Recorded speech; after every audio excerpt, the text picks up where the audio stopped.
నేనేమంటాను sir, madam ఎక్కడ ఉండి చాలా కష్టపడుతున్నారు. సొంతంగా డ్రైవింగ్ చేసుకుంటున్నారు, సొంతంగానే అన్ని పనులు చేసుకుంటున్నారు. వసుధారకి అది అలవాటు కదా. అయ్యుండొచ్చు సార్, కానీ మేడం గారు తెలిసి తెలిసి అలా ఇబ్బంది పడుతుంటే నాకైతే చాలా గిల్టీగా అనిపిస్తుంది. సార్, అందుకే ఒక పని చేయండి. ఏంటి? మేడం ని వాళ్ళ నాన్నగారిని ఇక్కడికి తీసుకొస్తే సరిపోతుంది కదా సార్. అక్కడ ఎందుకు ఉంచడం? మేడం, మీరైనా చెప్పండి. అందరం కలిసి ఉంటే బాగుంటుంది కదా. నాకు కూడా మేడం దగ్గర పనిచేయడానికి అనువుగా ఉంటుంది. వసుధార ఇక్కడికి రాదు, తను అక్కడే ఉండి రిషిని చూసుకుంటుంది. ఒకవేళ వస్తే రిషిని కూడా తీసుకురావాలి. సార్, ఏంటి ఆలోచిస్తున్నారు?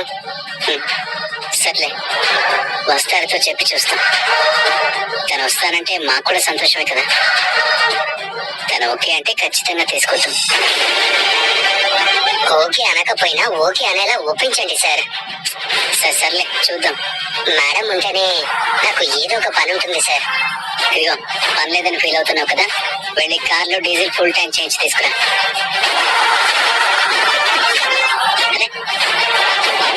పని లేకపోతే లేదు అంటావు, చెప్తే అలాగే నిలబడ్డావే, వెళ్ళు. అలాగే సార్.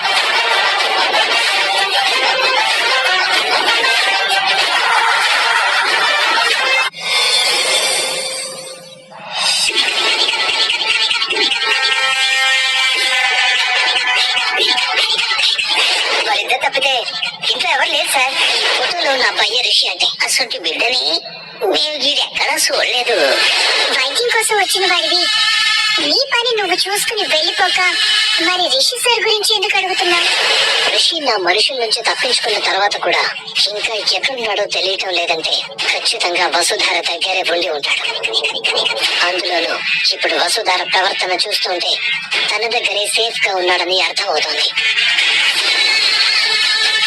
కానీ ఇంట్లో లేరంటున్నారు.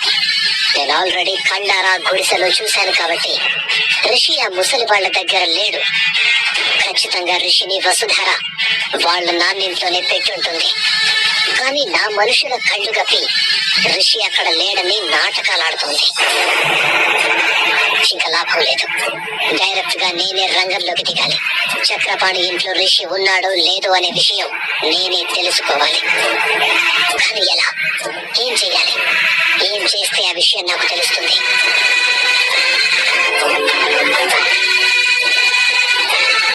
నేను కష్టాల్లో ఉన్న ప్రతిసారి నువ్వు నాకు ప్రత్యక్షంగానో పరోక్షంగానో మంచి మంచి ఐడియాలు ఇస్తూ ఉంటావు.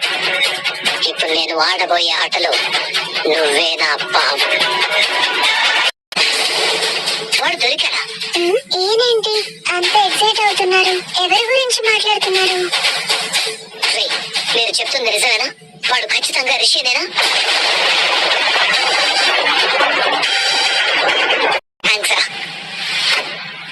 Thank you so much.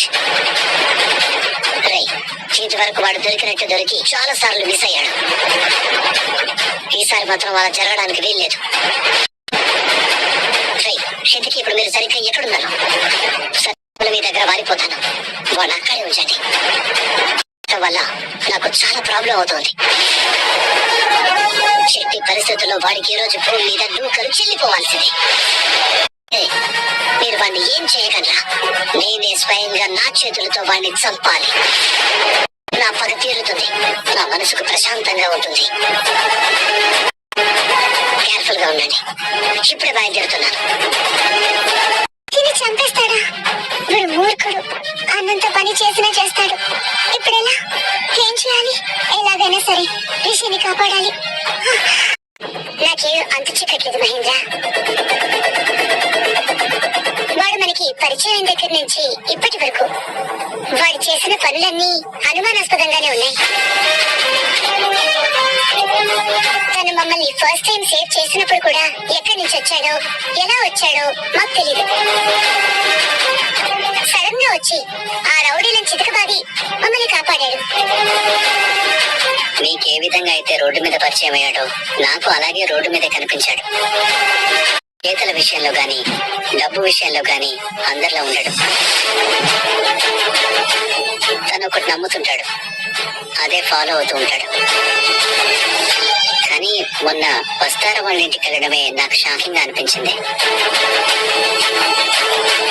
అసలు వాళ్ళ ఇల్లు ఎలా కనుక్కున్నాడు, ఎలా వెళ్ళుంటాడు, ఏ పని మీద వెళ్ళాడో అర్థం కావట్లేదు. అదేమంటే మేడం కి సెక్యూరిటీ కదా, అందుకే కనుక్కుని వెళ్ళాను అంటాడు. సెక్యూరిటీగా వచ్చిన వాడు అలాగే ఉండాలి గాని అనవసరమైన విషయాల్లో జోక్యం చేసుకోకూడదు కదా.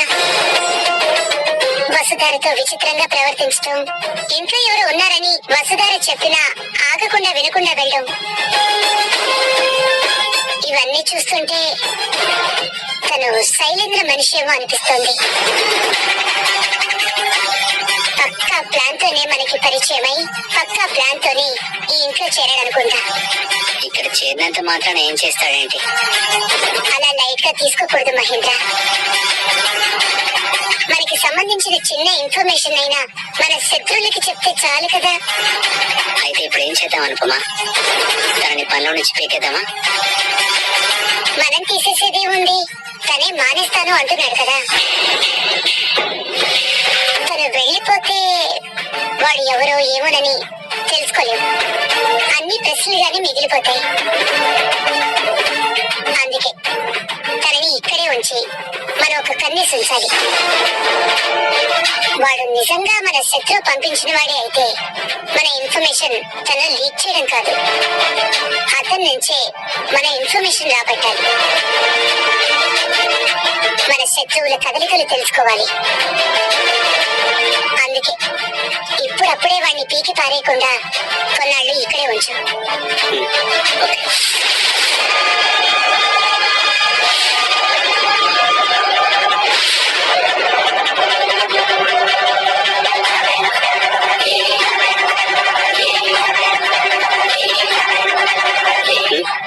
ఏంటి భద్ర, కార్ ఫుల్ ట్యాంక్ చేయించుకొని రమ్మన్నాను కదా, అప్పుడే డీజిల్ కొట్టించావా? లేదు సార్, అసలు వెళ్ళలేదు. ఏమై నీకు బొద్దుందా? ఇంతకు ముందే పని చెప్పండి అన్నాం. ఇప్పుడు పని చెప్తే ఎందుకు చేయలేదు? ఎలా చేస్తాను సార్? మీరు పెట్రోల్ కొట్టించుకు రమ్మన్నారు కానీ డబ్బులైతే ఇచ్చారా? డబ్బులు లేకుండా పెట్రోల్ ఎలా కొట్టించమంటారు సార్? మరి ఇందాకే అడగొచ్చు కదా. మీరు ఇవ్వడం ఎలా అయితే మర్చిపోయారో నేను తీసుకోవడం కూడా అలానే మర్చిపోయాను సార్. సరే ఉండు.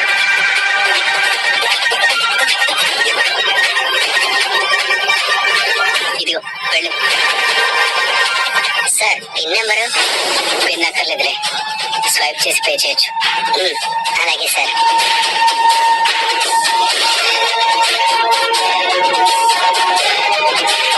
మనం మాట్లాడుకున్నది విన్నాడంటావా? వినలేదులే. ఒకవేళ విన్నా మనకి పోయేదేం లేదు, వాడే పోతాడు.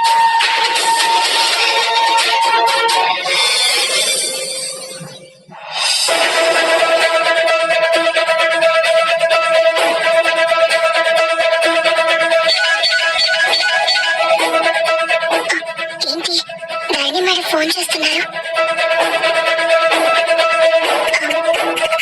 Hello madam. హలో వసుధారా, ఎలా ఉన్నారు మేడం? ఎక్కడున్నా వసుధారా? ఇంట్లో ఉన్నాను మేడం. అదే ఇంట్లో అంటే ఎక్కడ? ఏమైంది మేడం, ఎందుకంత కంగారు పడుతున్నారు?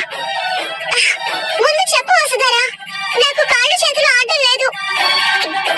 నేను మా నాన్నగారి ఇంట్లో ఉన్నాను. ఎందుకు మేడం, ఏమైంది? చాలా ఘోరం జరిగిపోయింది వసుధారా. రిషిని మాయన మనుషులు పట్టుకున్నారంట. ఏంటి మేడం మీరు అంటున్నది? అవును వసుధారా, రిషిని వాళ్ళు ఎక్కడో పెట్టారట. ఆయన ఇప్పుడే హడావిడిగా అక్కడికి వెళ్ళారు. ఆ ప్లేస్ ఎక్కడుందో ఏంటో నాకు తెలియదు. నువ్వు ఎలాగైనా సరే రిషిని కాపాడు వసుధారా. ఈ విషయం మీకు ఎవరు చెప్పారు? ఆయన ఎవరితోనో ఫోన్ లో మాట్లాడుతుంటే నేను విన్నాను. అప్పటి నుంచి నాకు చాలా భయంగా ఉంది వసుధారా.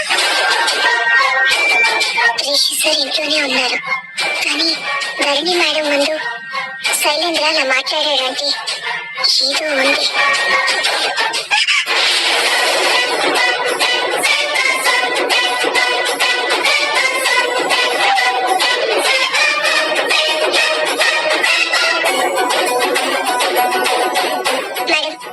సార్ని వాళ్ళు పట్టుకోవడం అసాధ్యం.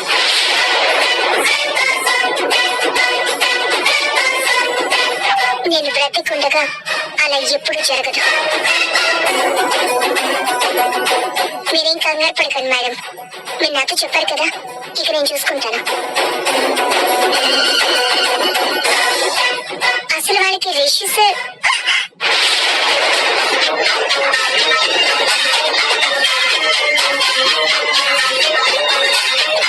సడన్ గా ఫోన్ కట్ చేశారేంటి? ఒకవేళ దేవియాని మేడం గారు ఏమైనా వచ్చి ఉంటారా? సరే, తర్వాత కాల్ చేస్తుంది కదా, అప్పుడు ధైర్యం చెప్తా. ఏంటి ధరణి, ఎందుకు ఫోన్ కట్ చేశావు? ముందు మీరెందుకు నా ఫోన్ లాక్కున్నారో చెప్పండి. అసలు ఇలా చాటుగా వెళ్ళడం మర్యాద కాదని మీకు తెలీదా? అది నేను అడగాలి, నువ్వు అడుగుతావేంటి? అయినా నేను ఫోన్ మాట్లాడింది నువ్వు వినటం నాకు మంచిదేనే.